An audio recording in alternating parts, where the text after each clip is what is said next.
carving a sculpture out of my flesh in movement, a chiseled pattern of locomotion. I am the wind, and the wind is dancing. I am spoken, and the word spoken is a tornado of spiraling twisters, gusting gales of wind that sing the registry of kings and the mystery of queens.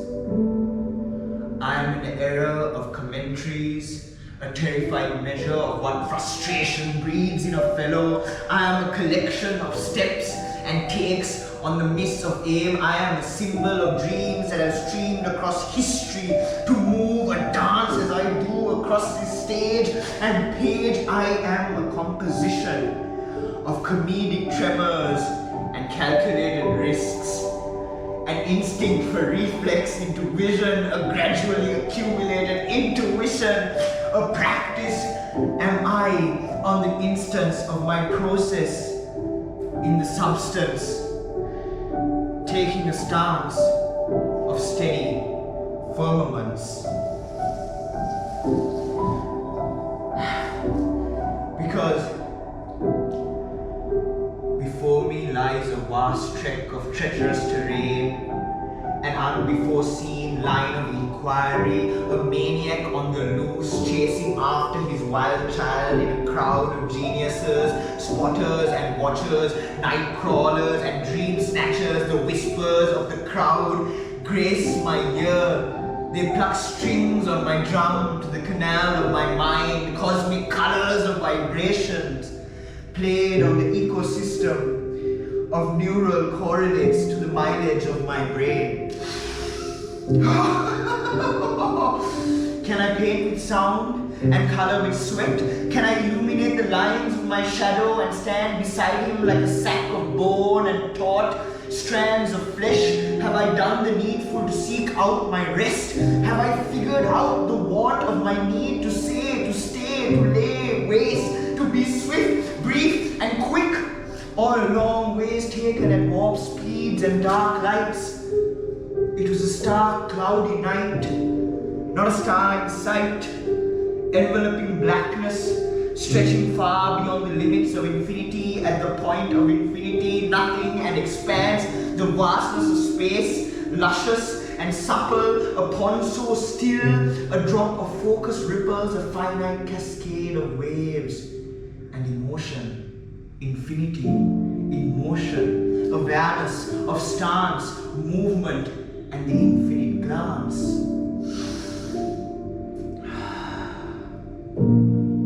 Shall I say that you have arrived, and I am yet to find you? Shall I say that words without your grace wither and become bitter? Shall I say that words accompanied by your splendor strengthen and invigor? Shall I say that neither makes words all the better? Shall I say that words in solitude have a certain class of rigor? Shall I say that a word is never destitute, only the mind which proffers it? Can I say that words are marvelous, a reflection of thought into being, failing to identify it as a word? Mountains, rivers and trees, deserts, valleys and shade, an array of parts, failing to identify it as a word. Mountains, rivers and trees, deserts, valleys and shade, an array of parts from the traveling word, having noted the myriad of minds and eyes, calls and songs, days of the long night drawn strong, and rhymes that tunnel the catacombs of necropolis, confusing the wandering word on a quest for Optimus. I have disgraced myself when I could handle my poetry. I misplaced myself when my poetry could handle me. I intentionally indulge myself, manifesting misery to panic by the simple narrations of my mind, an internal battle between what I want to do and what I think I want to do and what I think I should do and what I think I should be wanting to do.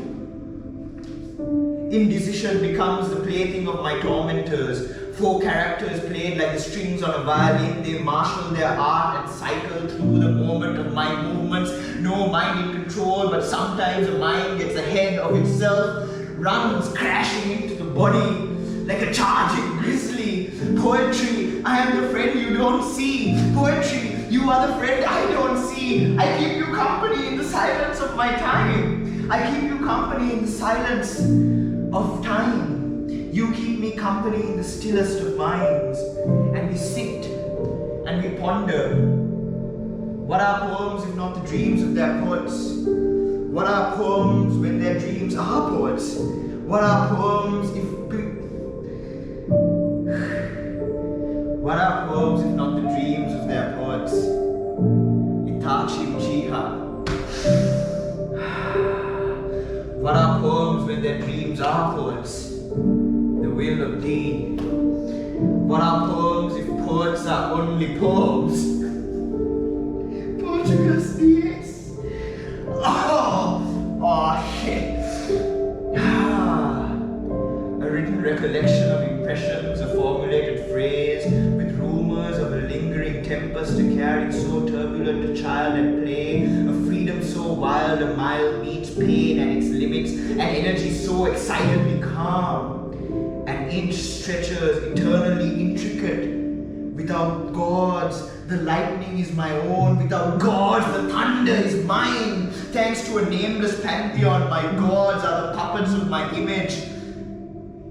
And the forces of probability fill images of me having met the gods of history. Tiny mythic moments accompanied by the ongoings of my mind's occupation. A walk on the street, a seat at the table, a conductor on the bus, an artist, a needle, and ink, a friend in fables, and a foot on this rotating rock.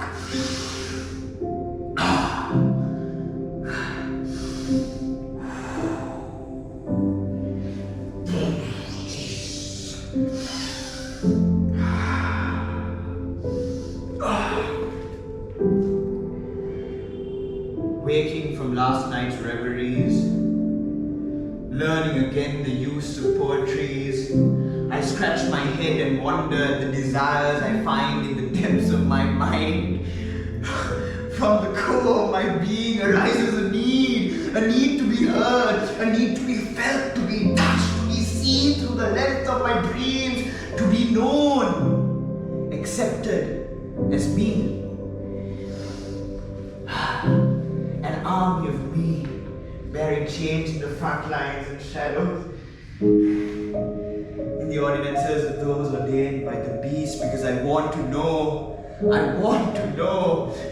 you, to show you, to embrace your darkest sides and darken my own mind, to quieten a frantic light, and lay still at peace in the silence of the night.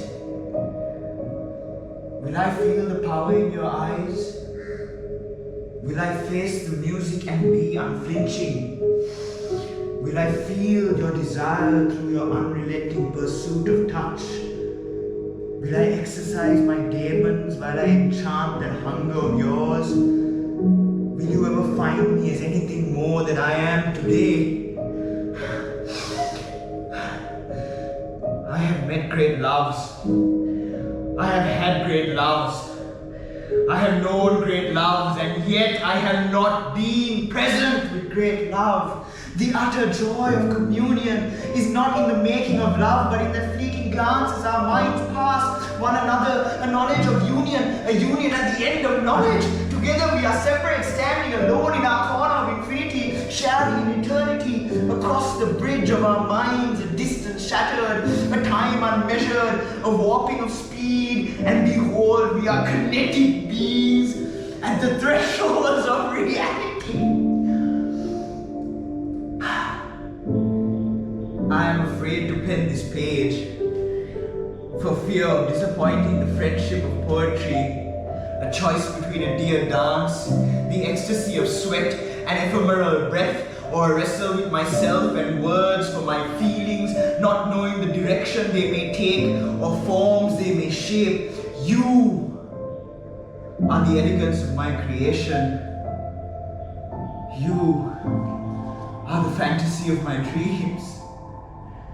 A version of me free of a smoker's dream. You will be a king of all moments if at each instance of time's inception you are decisive in in your determination to move.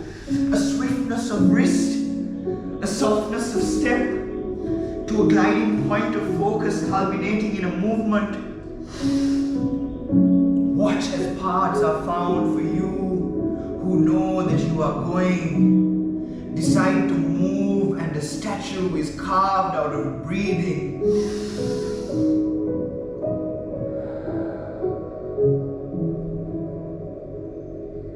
Time will strike, but I will continue. A thought may fade, but I will continue. I will continue past the boredom of ideas. I will continue past the repetition of my mind. I will continue to write and mark the lines in which I come to terms with time until time is irrelevant and you do not dominate the relativity of my mind. Until then, I will have nothing more to say beyond the desperation of a hope for calm. A point of serenity when in fact the calm is in the movement of stillness and can never be arrived at, only passed by. This is meditation and the way to movement. This is movement and the way to meditation. A pointless and objectless dancing, a focus without a locus, only a motion about an axis of an axis about a motion about motion, a dancing about dance, a dance about dancing, a song about singing, a singing about song. A meditation about meditation and movement about movement. Words about words and poems about poems. I went to the sages and found them lacking. I searched through the fables and found them misguided. I practiced the warrior, found their way and the freedom of their blade, and yet it was not enough. I still long for your embrace, to know you so deeply that you might come seek me, to find you so keenly carving out the soul of my mind, to move as two held in tandem by the palms of our hands and the motions of our wrists, balancing out this carnal equation of waves, tides and moving feet, like the ocean, in and out, push and pull, give and take. An intricate game is our planetary aim, a cosmic dance played out on an atomic scale of worlds colliding to move beyond the force which separates us, to mesh and gel and eviscerate any remnants of self. I want the oblivion of love, to find out for myself the obliteration that poets past entice me with as the joy of writing poetry. Be relentless and take him through his paces. Break his soul and watch him shoot through his limits. There is no time for the sweat to dry. There is no time for the mind to rest. Even stillness is a test. Take his soul and smash his dreams into the dust. They do not matter. What matters is the step in front of him, because the very next step determines the fate of his universe.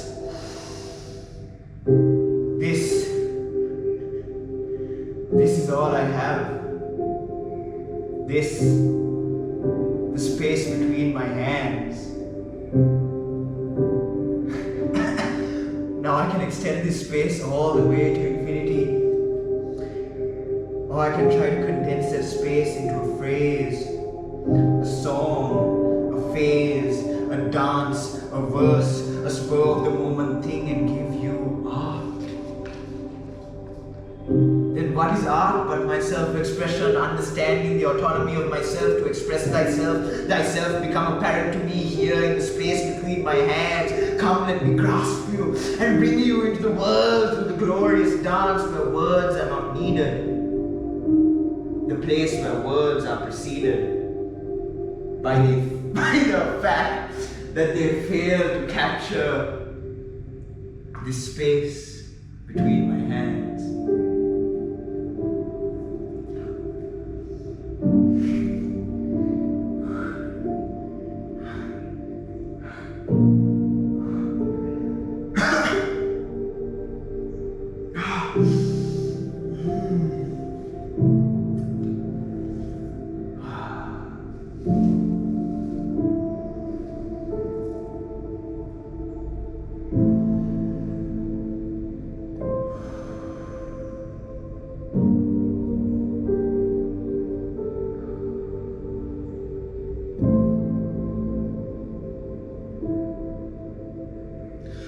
precipice of absurdity.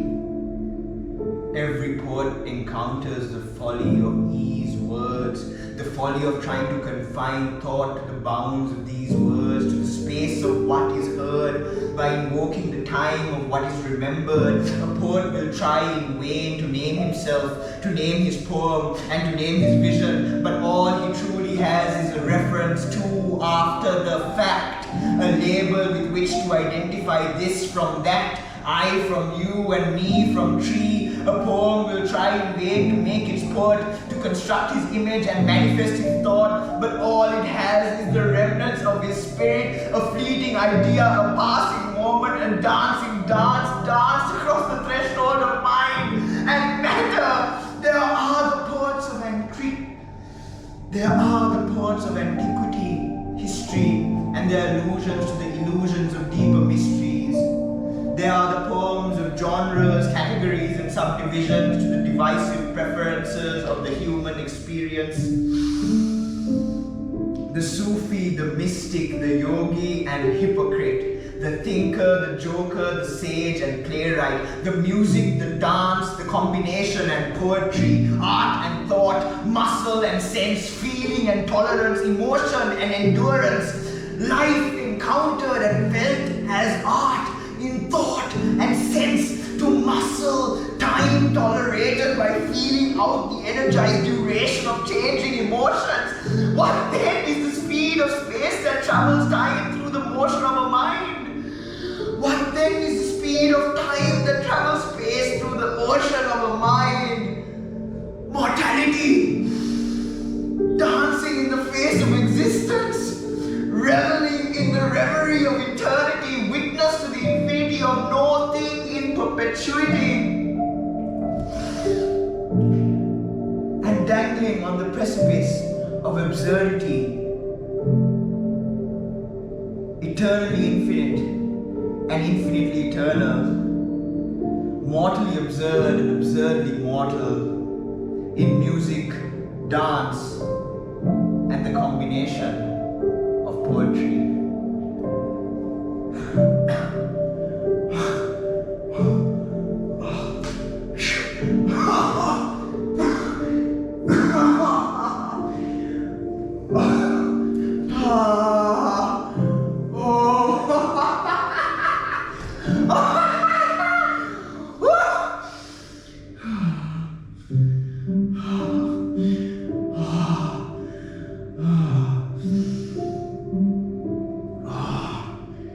Well, fucking done, bro.